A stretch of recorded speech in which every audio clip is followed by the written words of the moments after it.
Hello my dear friends, I am your friend Abhijeet. और आज मैं आप लोगों के लिए कराया हूँ नीट केमिस्ट्री के लिए एक प्रॉपर स्ट्रेटेजी जो आपका 7th में को एग्जाम है। तो चलिए बातचीत को शुरू करते हैं और देखते हैं किस तरीके से मैं आपकी इस जर्नी को इजी बना पाऊंगा और इवन मोर देन 160 मार्क्स और उससे भी ज़्यादा डिपेंड करता है आप इस बात को जो मैं बताने वाला हूँ कितना इम्प्लीमेंट कर रहे हो और कितना हार्ड वर्क कर रहे हो, उस पर डिपेंड करेगा। ये कुछ इधर उधर की बात नहीं है, एकदम प्रॉपर एनालिसिस मेरा किया हुआ है चीज़ों का। उसके बेसिस पे मैंने कुछ पैटर्न बना रखा है किस तरीके से चैप्टर्स को आपको करना है, स्मार्टली कवर करना है पूरे सिलेबस को, जिससे कि आप more than 160 even more than that depends upon कि आपने जो पहले पढ़ा है और इस तरीके का यूज करके कैसे आप पढ़ाई करते हो। चलिए देखते हैं।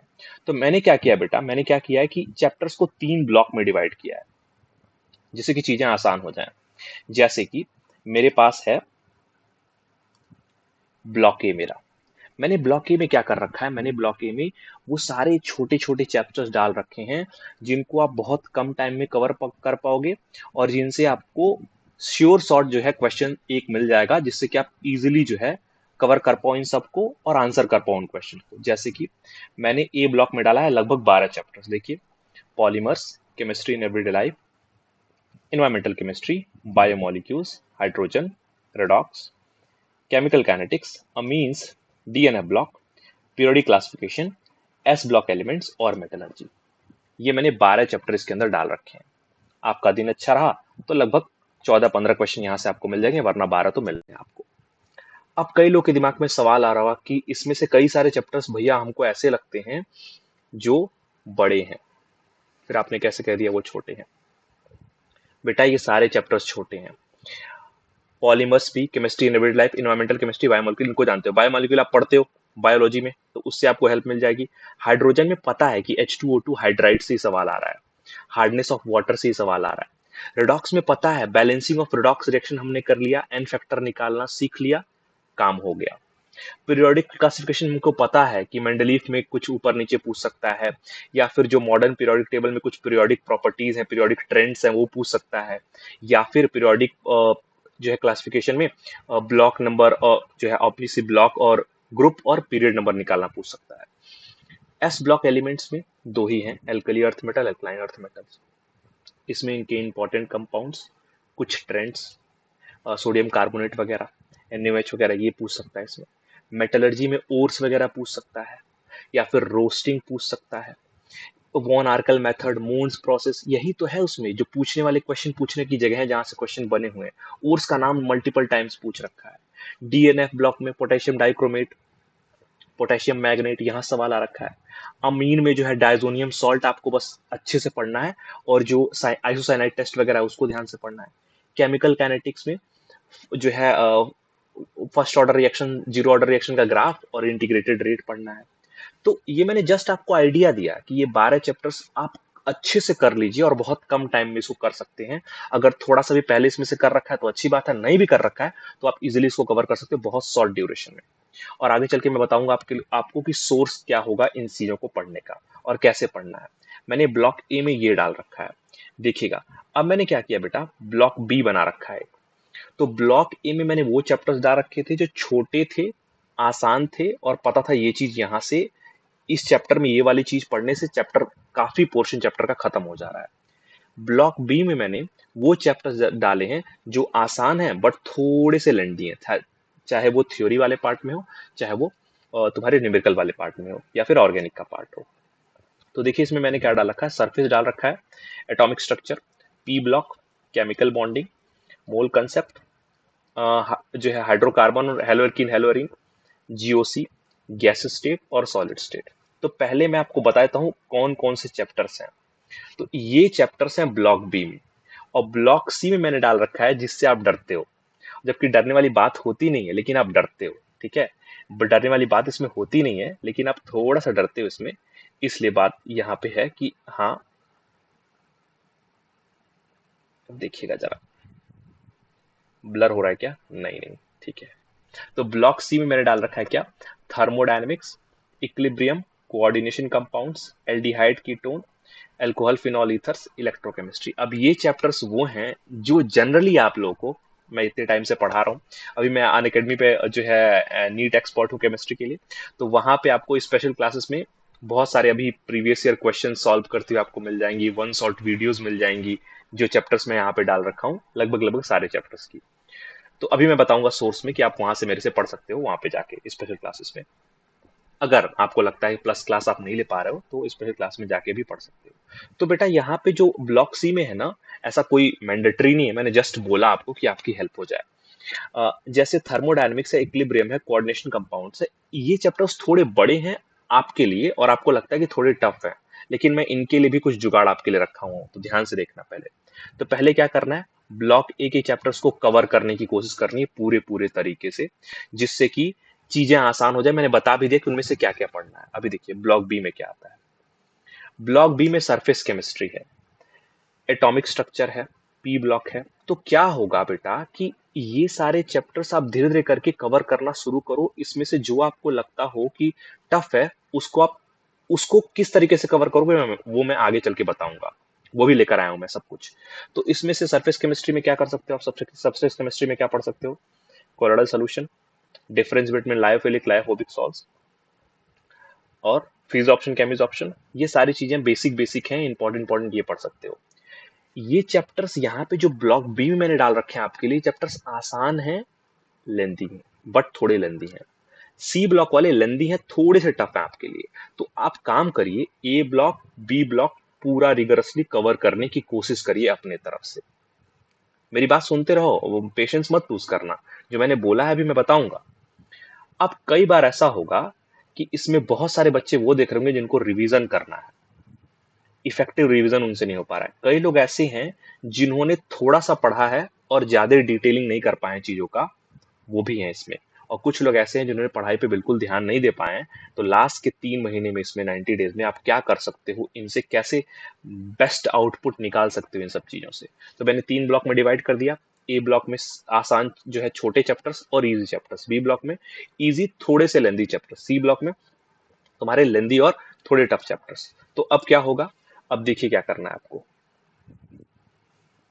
आपने क्या किया, आपके पास इनऑर्गेनिक होता है, आपके पास ऑर्गेनिक होता है बेटा, आपके पास फिजिकल होता है। लगभग मोर और लेस सबसे 16 से 18 सवाल बनते हैं टोटल टोटल आपके एग्जाम में। 15-16 ऐसे क्वेश्चंस बनते हैं आपके, डिपेंड करता है। अब देखिए कि किसी पोर्शन से कभी 1-2 क्वेश्चन ऊपर हो जाए, परेशान नहीं होना है। इनऑर्गेनिक में आपको क्या करना है बेटा, इनऑर्गेनिक में क्या करना है आपको, इनऑर्गेनिक में जो भी आपने ब्लॉक ए ब्लॉक बी या ब्लॉक सी से जो भी चैप्टर्स आपने कवर किए हैं बेटा, maximum block A block B में इनऑर्गेनिक कवर हो गया है। तो जो भी आपने चैप्टर्स कवर किए हैं उसके लिए क्या करना है आपको बेटा, उसके लिए इसके लिए हमेशा इनऑर्गेनिक के लिए हमेशा एनसीईआरटी एग्जाम प्लस पीवाईक्यूज तो सब में चलेंगे बेटा। पीवाईक्यूज आपको सब में कवर करने हैं ढंग से, ठीक है। पीवाईक्यूज सब में 2-2 बार आप पीवाईक्यूज लगाइए, एनसीईआरटी एग्जाम्पलर लगाइए, और एक एक क्वेश्चन इनऑर्गेनिक का एनसीईआरटी से ही आएगा। सबका एनसीईआरटी से ही आता है, लगभग लगभग का पूरा नीट का पेपर एनसीईआरटी से ही आता है। बट इसमें श्योर शॉट वहीं से आता है। ऑर्गेनिक में थोड़ा बहुत ऊपर नीचे करता है, वो भी एनसीईआरटी में एक लाइन लिख के छोड़ा होता है, लेकिन आता एनसीईआरटी से ही है। फिजिकल केमिस्ट्री में क्या करना है आपको, सारे फॉर्मूले याद कर लीजिए, सारे के सारे फॉर्मूले बेटा याद कर लीजिए। पीवाईक्यूज मल्टीपल टाइम्स अटेम्प्ट करिए। अगर आपके पास टाइम हो, थोड़ा सा अगर टाइम दे पा रहे हो, तो एनसीईआरटी एग्जाम्पलर में इसके न्यूमेरिकल्स होते हैं, इस वाले फिजिकल केमिस्ट्री के, वो कर सकते हो आप। वो कर नहीं सकते हो, कर लो, इजी हो जाएगा। ऑर्गेनिक में क्या, नेम्ड रिएक्शंस, ठीक है, सुनते रहो बात को ध्यान से। नेम्ड रिएक्शंस, जितने भी टेस्ट हैं, जैसे टेस्ट फॉर अल्कोहल है, लिबरमैन टेस्ट है, ऐसे बहुत सारे आपको टेस्ट मिल जाएंगे, जो है बेरेटा वाटर टेस्ट है या ब्रोमीन वाटर टेस्ट है। तो ये सारे के सारे टेस्ट प्लस रिड्यूसिंग एजेंट और ऑक्सीडाइजिंग एजेंट वाले बहुत इंपॉर्टेंट रिएजेंट्स होते हैं। जैसे माइल्ड ऑक्सीडाइजिंग एजेंट में क्या होता है, पीसीसी होता है, पीडीसी होता है, CRO3+ जो है एसीटोन होता है। इसके बाद कॉलिन्स रिएजेंट होता है। तो इस तरह के कुछ रिएजेंट्स हैं जो आपको पूरा हर जगह मिलेंगे, आपको हर चैप्टर्स में मिलेंगे, रिड्यूसिंग एजेंट, ऑक्सीडाइजिंग एजेंट, और क्या, और आप हमेशा nitration, sulphonation, free alkylation, acylation हर चैप्टर में पढ़ते हो, वो वाला पार्ट एक बार कवर करोगे हो जाएगा। रिड्यूसिंग एजेंट, ऑक्सीडाइजिंग एजेंट वाला पार्ट कवर करोगे हो जाएगा। नेम्ड रिएक्शन और टेस्ट, ये आप ढंग से करना शुरू कर दो, अपने नोट से बार बार करके उनको लिखना शुरू कर दो पीवाईक्यूज के साथ। यहाँ पे एनसीईआरटी एग्जाम्पलर पीवाईक्यूज जितनी बार हो सके करो, इनऑर्गेनिक पूरी कवर हो जाएगी। फिजिकल में फिर से एनसीईआरटी एग्जाम्पलर में न्यूमेरिकल्स और 2-3 बार तुम्हारे पीवाईक्यूज। अगर आपके पास कोई डीपीपी या कहीं से सोर्स आपके पास है कुछ पढ़ने का, वहां से भी कर सकते हैं क्वेश्चंस फिजिकल और ऑर्गेनिक के प्रैक्टिस के लिए। अभी टाइम कम है, तो कहने का मेरा मतलब है कि ज्यादा से ज्यादा फोकस पीवाईक्यू करिए। पहला आपका जो है गो टू प्रैक्टिस होना चाहिए पीवाईक्यू, जितनी बार करेंगे उतना बेटर होगा। पास्ट 20 ईयर्स 25 ईयर्स की पीवाईक्यूज रिपीट जो है रिपीटिशंस में करिए उसको। और एनसीईआरटी एग्जाम्पलर तो इसके लिए भगवान है, और इनऑर्गेनिक के लिए एनसीईआरटी रीड करने का उतना टाइम अगर हो आपके पास, गो थ्रू कर सकते हैं तो चले जाइए, वरना एनसीईआरटी एग्जाम्पलर से काम हो जाएगा। अब देखिए सोर्स आपका क्या होगा बेटा, ठीक है, सोर्स आपका क्या होगा देखिएगा बेटा। आपका जो सोर्स होगा, जो आपका बेटा सोर्स होगा, वो देखिए आपका थ्योरी जो कवर करने का सोर्स है, अच्छे से मेरी बात सुन लीजिए, मैं सिर्फ आपके हित में बोल रहा हूं तो ध्यान से मेरी बात को सुनिएगा। देखिए इनऑर्गेनिक में आपको एनसीईआरटी पूरी कवर होनी चाहिए। अगर अगर इफ इन केस आप अन अकेडमी प्लेटफॉर्म पे पढ़ते हैं, तो वहां पे आपको, अगर आप प्लस के स्टूडेंट हो तो एक बार अभिजीत दुबे सर्च करोगे तो वहां पे मैंने NCERT line by line class में पढ़ा रखी है इनऑर्गेनिक की, आपकी जाके वीडियोस वहां पे देख सकते हो। एक सोर्स ये हो गया, मैंडेटरी नहीं है, बस मैं बता रहा हूँ। दूसरा चीज, आपको यूट्यूब वगैरह पे कंटेंट मिल जाएगा अगर आप सर्च करोगे चीजों के बारे में कि हाँ इसके बारे में आप सर्च करो, इसके बारे में सर्च करो, एक दो वीडियो देखो, जिसका अच्छा लगे उससे आप कवर करना शुरू कर दो, ठीक। दूसरी चीज, तीसरी चीज, आप ज्यादा से ज्यादा रिलाई करिए प्रैक्टिस के लिए पीवाईक्यूज पे प्लस एनसीईआरटी एग्जाम्पलर्स पे, जितनी बार हो सके उतनी बार, खास करके इनऑर्गेनिक फिजिकल के लिए, ठीक है। ऑर्गेनिक का फंडा बता दिए किस तरीके से करना है, नोट्स आपने बनाया होगा, reducing agent, oxidising agent, named reaction, test, इनको बार बार गो थ्रू करते रहिए पीवाईक्यूज के साथ। ये रहेगा आपका सोर्स। सोर्स में बाकी थ्योरी कवर करने के लिए सोर्स क्या है, यूट्यूब प्लस अनअकैडमी की स्पेशल क्लासेस। अगर आप प्लस में हो तो अच्छी बात है, वहां से भी कर सकते हो आप। प्लस में आपको मेरी क्लासेस मिल जाएंगी, एनसीईआरटी पूरा कवर्ड हुआ है, बाकी लाइन बाय लाइन पढ़ पढ़ के, इवन मैंने एनसीईआरटी पढ़ पढ़ के क्लास में वहां से हर लाइन से क्वेश्चन भी बना बना के दिखा रखे कि यहाँ से सर्सन रीजन बन जाएगा, यहाँ से एमसीक्यू बन जाएगा। तो ये आपका सोर्स हो गया बेटा, इस तरीके से आपको करना है। अब बहुत सारे लोग क्लास में ऐसे होंगे बेटा जिनको ये सब बताने के बाद भी थोड़ा बहुत डाउट होगा कि किस चीज में से क्या पढ़ें, या पहले कंडीशन, दूसरी, बहुत सारे लोग रिवीजन करने जा रहे होंगे अपने कोर्स का, भले ही थोड़ा कम अच्छे से पढ़ रखे हैं, लेकिन रिवीजन करने जा रहे थे, सोच रहे थे जो बचा हुआ चीज उसमें कवर कर लेंगे, तो उनके मन में डाउट होगा कैसे और क्या कवर करें। ये लो भाई, तुम्हारे लिए बेहतरीन सा एक तोहफा। अब देखो मैंने क्या किया है, प्रॉपर एनालिसिस करके आपको जो टॉपिक कवर करने हैं हर चैप्टर से, अगर अभी तक भी आपने कुछ कवर नहीं किया तो मैं उसके अंदर हर चीज लेके आ चुका हूं। देखो, मोल कंसेप्ट सोल्यूशन एक साथ कवर करिएगा, कंसंट्रेशन टर्म्स दोनों में कॉमन है, स्टाइक्योमेट्री के क्वेश्चंस बना लीजिए पीवाईक्यू उठा के, जो आता है ना बुक, उसमें टॉपिक वाइज पीवाईक्यूज दिए होते हैं, वहां से राउल्ट्स लॉ के क्वेश्चंस कर लीजिए, पॉजिटिव नेगेटिव डेविएशन देख लीजिए, कॉलिगेटिव प्रॉपर्टी देखिए, उसमें भी खासकर आरएलवीपी और ईवीपी, आरएलवीपी मतलब relative lowering in vapour pressure, और एलिवेशन इन बॉइलिंग पॉइंट, बाकी डिप्रेशन इन फ्रीजिंग पॉइंट और ऑस्मोटिक प्रेशर भी है, टाइम मिले कर लीजिएगा, वरना इस चीज को तो ध्यान से करिएगा, ठीक है। और इसमें जो वांट ऑफ फैक्टर के साथ कोलिगेटिव प्रॉपर्टी करिएगा बेटा, वांट ऑफ फैक्टर के साथ कोलिगेटिव प्रॉपर्टी करिएगा। क्यों ऐसा बोल रहा हूं मैं, क्योंकि जो उसमें आई वाला टर्म लगा होता है ना, आई वाला, पाइजिकल्स टू सीआरटी, तो पाइजिकल्स टू आई सीआरटी। अब देखिए बाकी आप स्ट्रक्चर ऑफ एटम में क्या करेंगे बेटा, स्ट्रक्चर ऑफ एटम में energy, radius, velocity calculation Bohr model वाले में जो होता है, जो मोनो इलेक्ट्रॉनिक स्पीसीज के लिए दिया है वो कर लेना, फोटो इलेक्ट्रिक इफेक्ट कर लेना, क्वांटम नंबर कर लेना। देखो बेटा उसके बाद क्या करना, पीरियोडिक टेबल और केमिकल बॉन्डिंग एक साथ करना। पीरियोडिक टेबल में ग्रुप नंबर, पीरियड नंबर निकाला, पता कर लो, और कुछ periodic properties, atomic radius, electronegativity, ये इलेक्ट्रॉन गेन, एंथैल्पी, ये सारी चीजें, हाइब्रिडाइजेशन निकालना, और वेस्पर थ्योरी जो बेंट रूल वगैरह है वो वाला पार्ट। एमओटी में सिंपल सा बेटा विदाउट जो है SP mixing, with SP mixing कर लो, काम बन जाएगा। अब देखो हाइड्रेशन, इंथैल्पी और फाजान्स रूल इसमें कवर करना आप बेटा, उसके बाद क्या, आप गैस स्टेट में आ जाओ। इसमें आइडियल गैस इक्वेशन और लॉज में चार्ल्स लॉ बहुत इंपॉर्टेंट है, और कंबाइंड गैस इक्वेशन ग्राफ्स के साथ, वॉन्डरवॉल इक्वेशन और एच बॉन्डिंग। अगर एच बॉन्डिंग आपने केमिकल बॉन्डिंग में कवर कर रखा है अच्छी बात है, वरना एक बार और इंट्रामोलिकुलर एच बॉन्डिंग और जो है इंटरमोलिकुलर एच बॉन्डिंग। थर्मोडायनेमिक्स में जिनको टफ लग रहा है ब्लॉक सी वाला पोर्शन, उन वो क्या कर सकते हैं, अगर उनको टफ लग रहा है तो ये वाले पोर्शन कर लें, मैक्सिमम कवरेज हो जाएगा पूरे चैप्टर का। जैसे कि जो है वर्क कैलकुलेशन डिफरेंट प्रोसेस में, आइसोथर्मल में, आइसोकोरिक में, आइसोबारिक में, एडियाबैटिक में, ये सारे condition. Delta H, delta G और डेल्टा एस का जो रिलेशन होता है, delta G equal delta H minus T delta S, उस वाले रिलेशन के ऊपर क्वेश्चंस वगैरह, और हीट कैपेसिटी के ऊपर क्वेश्चंस। अब देखिए इसके बाद केमिकल इक्विलिब्रियम पे जब आप आएंगे बेटा, तो केमिकल इक्विलिब्रियम में क्या है अपना, केमिकल इक्विलिब्रियम में आपके पास, सॉरी इक्विलिब्रियम में केमिकल इक्विलिब्रियम और आयनिक इक्विलिब्रियम दोनों है आपके पास। तो केसी केपी जो है कैलकुलेशन, और क्या केसी केपी में रिलेशन, ले चैटियर प्रिंसिपल, केमिकल इक्विलिब्रियम खत्म। सिंपल पीएच कैलकुलेशन, किस तरीके से आप पीएच निकाल सकते हो किसी चीज का, और क्या हाइड्रोलिसिस ऑफ सॉल्ट में, उसमें पीएच ऑफ जो है strong acid weak base, weak acid strong base, weak acid weak base वाला, और सॉलिबिलिटी प्रोडक्ट और बफर सोल्यूशन भी इसमें देख सकते हो, बफर सोल्यूशन बेटा। और क्या, कॉमन एंड इफेक्ट। रेडॉक्स देखिए बेटा क्या है, रेडॉक्स में देखिए क्या है, एन फैक्टर। रेडॉक्स में आप क्या करिएगा बेटा, सिर्फ एन फैक्टर निकालना सीखिएगा, उसमें ऑक्सीडेशन स्टेट आपको निकालना आ जाएगा। और क्या, बैलेंसिंग ऑफ रेडॉक्स रिएक्शन 1 2 4 5 देख लीजिएगा, काम बन जाएगा उसी में आपका, वहीं से क्वेश्चन मैक्सिमम पूछे हुए हैं। हाइड्रोजन में H2O2 की पूरी कहानी पढ़ लीजिएगा एनसीईआरटी से। हाइड्राइड्स के बारे में देख लीजिए, आयनिक और कोवेलेंट। और hardness of water, permanent hardness जो है, टेम्पररी हार्डनेस जो है किसकी वजह से होता है, कैल्शियम और जो है मैग्नीशियम के मल्टीवैलेंट केटायन के क्लोराइड सल्फेट से कौन होता है, हाइड्रोजन कार्बोनेट से कौन किस टाइप की जो है हार्डनेस होती है, ये वाली चीज, ठीक है।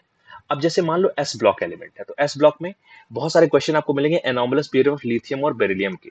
और क्या, कुछ इंपॉर्टेंट कंपाउंड जैसे कि NaOH, Na2CO3, जिप्सम, थर्म, और उनकी थर्मल स्टेबिलिटी ऑफ सल्फेट्स वगैरह की, ये चीज आप एक बार देख लेना, ठीक है। एस ब्लॉक से पी ब्लॉक में क्या करोगे, मैंने पी ब्लॉक को बहुत बेहतरीन तरीके से लिखा है, दिख लेना बेटा। सील्डिंग इफेक्ट, और क्या, एनॉमलस बिहेवियर 13 से लेके 18 ग्रुप वालों को, यही पी ब्लॉक में आते हैं, इन सब के पहले मेंबर का anomalous behaviour with respect to their groups, ये वाला चीज।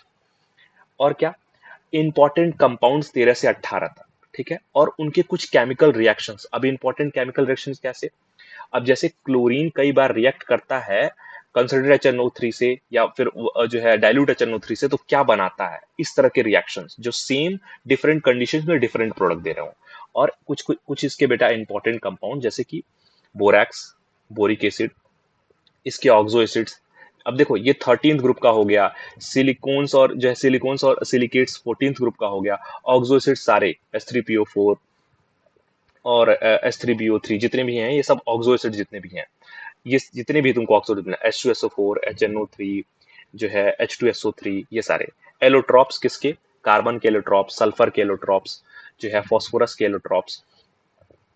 और क्या, inter halogen compounds 17th group से और 18th ग्रुप से जेनन फ्लोराइड्स। ये चीज आप कवर करोगे तो पी ब्लॉक में आपका मैक्सिमम कवरेज हो जाएगा, ठीक है। अब देखिए बेटा, जीओसी में आप क्या कवर करोगे, जीओसी में आप इलेक्ट्रॉनिक जो है इलेक्ट्रॉनिक इफेक्ट, यानी कि इंडक्टिव इफेक्ट, रेजोनेंस इफेक्ट और इलेक्ट्रोमेरिक इफेक्ट, उसमें भी रेजोनेंस इफेक्ट ज्यादा इंपॉर्टेंट है, और हाइपर कॉन्जुगेशन, ठीक। अब और क्या दूसरा चीज इसमें कवर करोगे जीओसी में, स्टेबिलिटी ऑफ कार्बोकेटाइन कार्बेनाइन, और एसिडिटी और बेसिसिटी ऑर्डर, और एरोमेटिसिटी। हाइड्रोकार्बन और हेलोएल्कीन, हेलोएरिन एक साथ क्यों लिखा भैया आपने, क्योंकि बेटा इसमें बहुत सारी चीजें जो हाइड्रोकार्बन की प्रॉपर्टी होगी, वो हेलोएल्कीन हेलोएरिन का क्या हो जाएगा, मेथड ऑफ प्रिपरेशन हो जाएगा। तो इनके नेम्ड रिएक्शन, केमिकल प्रॉपर्टीज, और टेस्ट फॉर अनसेचुरेशन वगैरह अगर एल्कीन्स वगैरह के लिए दिया हुआ है तो वो नेम्ड रिएक्शन वगैरह बहुत ध्यान से कवर करना। और क्या, कोशिश करना इन चैप्टर्स में जो रिएजेंट्स वगैरह यूज हुए हैं, पढ़ते टाइम पे उनको एक जगह लिख लेना। ये सब जब पढ़ना तो रिएजेंट एक जगह रख लेना कि ये रिएजेंट किस काम आता है, उससे भी बहुत हेल्प मिलेगी। इन्वायरमेंटल केमिस्ट्री में ozone layer depletion, green house effect, primary और सेकेंडरी पोल्यूटेंट, और ग्रीन केमिस्ट्री क्योंकि आजकल फैशन में है भाई, ऑब्वियस सी बात है, इतना पॉल्यूशन बढ़ रहा है, जो है ओजोन लेयर डिप्लीशन हो रहा है, तो हमको कुछ चाहिए ना अल्टरनेटिव, तो ग्रीन केमिस्ट्री से क्वेश्चन आजकल पूछे जा रहे हैं। सॉलिड स्टेट में देखिए क्या है, इसमें type of unit cell, density of cell, octahedral tetrahedral word कितने होते हैं किसी लैटिस में, एफसीसी में जो है एचसीपी में कितने होंगे। डिफेक्ट्स में भी जो है एफ सेंटर्स, फ्रैंकल और शॉर्टकी वाले पे ज्यादा फोकस। इलेक्ट्रोकेमिस्ट्री में क्या बेटा, जो वो है ना कंडक्टिविटी, रेजिस्टेंस, मोलर कंडक्टिविटी, जो है लिमिटिंग मोलर कंडक्टिविटी, ये जितनी भी कैलकुलेशंस के लिए सिंपल सिंपल फॉर्मूला एकदम, मतलब इवन आधे घंटे में पूरा कवर हो जाएगा ये कंडक्टिविटी वाला पोर्शन। उसके बाद नॉस्ट इक्वेशन और ख्वाराज लॉ, ठीक है। और इसके बाद इलेक्ट्रोकेमिकल सीरीज और उसका एप्लीकेशन बहुत इंपॉर्टेंट है, प्रीवियस ईयर में खूब सारे क्वेश्चन पूछ रखे हैं। बेटा इलेक्ट्रोकेमिस्ट्री जिसको टफ लगती है ना उसको रिडॉक्स नहीं आता है, तो ये बात ध्यान रख लेना। अगर रिडॉक्स अच्छे से पढ़ ली हो तो इलेक्ट्रोकेमिस्ट्री हो जाएगी। अगर आप ध्यान दोगे तो ब्लॉक ए में मैंने डीएनएफ ब्लॉक भी डाल रखा है और क्या, रिडॉक्स भी डाल रखा है। तो जब आपका डीएनएफ ब्लॉक थोड़ा ठीक होगा और रिडॉक्स ठीक होगा तो आपका कोऑर्डिनेशन कंपाउंड्स भी इजी हो जाएगा आपके लिए और इलेक्ट्रोकेमिस्ट्री भी इजी हो जाएगी, ठीक है। चलिए अब देखिए बेटा, केमिकल काइनेटिक्स में क्या है। केमिकल काइनेटिक्स बहुत आसान, बहुत छोटा चैप्टर है, क्योंकि इसमें इंटीग्रेटेड रेट इक्वेशन से क्वेश्चन पूछते हैं, first order, zero order, second order. उसको देख लीजिए, उसके ग्राफ देख लीजिए, और एक्टिवेशन एनर्जी वाला जो कॉन्सेप्ट है अरेनियस का वो देख लीजिए कि किस तरीके से क्या इफेक्ट होता है कैटलिस्ट का एक्टिवेशन एनर्जी पे, क्या करता है एक्टिवेशन एनर्जी को डिक्रीज कर देता है, ठीक है। सरफेस केमिस्ट्री में, अब सरफेस केमिस्ट्री थ्योरेटिकल थोड़ा बड़ा चैप्टर है, तो इसमें कोलोइडल सॉल्यूशन से बार बार क्वेश्चन पूछ रखा है, जेल, इमल्शंस, वाटर जो है, मिल्क और बटर किस टाइप का इमल्सन है, ऑयल इन वाटर या और जो है वाटर इन ऑयल, इस टाइप के क्वेश्चन पूछा हुआ है बार बार। केमिज ऑप्शन, फिजिक्स ऑप्शन में टेम्परेचर का रोल, लाइफिलिक लाइफोबिक में डिफरेंस क्या होता है, कैसे होता है, इस पे क्वेश्चन। मेटलर्जी में बेटा आपसे और पूछेगा, कंसंट्रेशन ऑफ ओर में जितने भी मेथड्स हैं आपके पास, ग्रोथ रोटेशन मेथड, जो मैग्नेटिक बेल्ट वाला मेथड, लीचिंग, लीचिंग में क्या डिप्रेसेंट वगैरह यूज होता है, तो मैंने लिख दिया कंसंट्रेशन ऑफ ओर के मेथड्स पढ़ना। कैल्सिलेशन रोस्टिंग क्या होता है, स्मेल्टिंग ऑफ आयरन का जो है इसमें इंपॉर्टेंट है, स्मेल्टिंग ऑफ आयरन, उसमें पिग आयरन, कास्ट आयरन वाला पोर्शन, और wrought iron, purest form of iron, ये पढ़ लेना आप। मून्स और वॉन आर्कल मेथड पढ़ लेना। डीएनए ब्लॉक में KMnO4 K2Cr2 7 के बारे में बेटा पढ़ते हैं, जबकि इसके बारे में हम बहुत डिटेल में, मैं रिडॉक्स में ही पढ़ा देता हूँ कि किस तरीके से इनका जो है रिडॉक्स रिएक्शन इनमें होती है, और क्या इलेक्ट्रॉनिक कन्फिग्रेशन डी और एफ ब्लॉक एलिमेंट्स का। कोऑर्डिनेशन कंपाउंड में सबसे इंपॉर्टेंट CFT, CFT में ऑक्टाहाइड्रल टेट्राहाइड्रल के लिए जो है स्प्लिटिंग है, VBT में हाइब्रिडाइजेशन, स्क्वायर प्लेनर टेट्राहाइड्रल में मोस्टली कंफ्यूज करते हैं, और तुम्हारा वर्नर थ्योरी, ठीक है। और आइसोमेरिज्म और IPOC इंपॉर्टेंट है ही बेटा, तो ये तीन चार चीज इसमें कोऑर्डिनेशन देख लो, कोऑर्डिनेशन पूरा कवर हो जाएगा। Alcohol, phenol, ether, aldehyde, ketone, carboxylic acid, इतने बड़े चैप्टर्स को दोनों जगह मैंने दोनों को एक साथ कंबाइन करके लिखा है, क्योंकि इंपॉर्टेंट बात है। इन दोनों चैप्टर्स में आप अल्कोहल से सीधे एसिड बना देते हो ऑक्सीडेशन करा के, अल्कोहल से कीटोन बनाते हैं, अल्कोहल से एल्डिहाइड बनाते हो माइल्ड ऑक्सीडाइजिंग एजेंट वगैरह लगा के। तो अब इसमें जो ऑक्सीडाइजिंग एजेंट और रिड्यूसिंग एजेंट वाला पार्ट है वो इंपॉर्टेंट है बेटा। तो कौन से ऑक्सीडाइजिंग एजेंट है, कौन से रिड्यूसिंग एजेंट है, ये वाले रिएक्शंस खूब सारे हैं इन दोनों चैप्टर में भर भर के। तो उन सारे रिएजेंट्स को एक पास लिख लीजिए, और रिएक्शंस को एक साथ लिख के ध्यान से पढ़ लीजिए। जो भी नेम्ड रिएक्शन है, रोजल मून रिएक्शन वगैरह, बाकी सारी चीजें जो इसमें, Stephen reaction, Rosenmund reaction, Etard वगैरह रिएक्शन, और भी आपको बहुत सारे रिएक्शन इसमें मिल जाएंगे। टेस्ट फॉर अल्कोहल, जो इसमें बहुत सारे टेस्ट वगैरह होंगे, test for unsaturation, test for alcohol, और भी लिबरमैन टेस्ट वगैरह, ये सब जो है आप एक बार पढ़ लीजिएगा, जितने भी टेस्ट वगैरह हैं। तो मैंने इस तरीके से फ्रेमवर्क बनाया आपके पढ़ने के लिए। अमीन्स में मोस्ट इंपॉर्टेंट क्या होता है बेटा, उसकी अमीन्स की बेसिटी जो अपन GOC में कवर कर लेते हैं, डायजोनियम सॉल्ट, और उससे रिएक्शंस, गैटरमान कोच रिएक्शन, गैटरमान रिएक्शन, ये सब सेंडमेयर रिएक्शन देखने को आपको मिलेगा, और कुछ टेस्ट जैसे आइसोसाइनाइड टेस्ट वगैरह।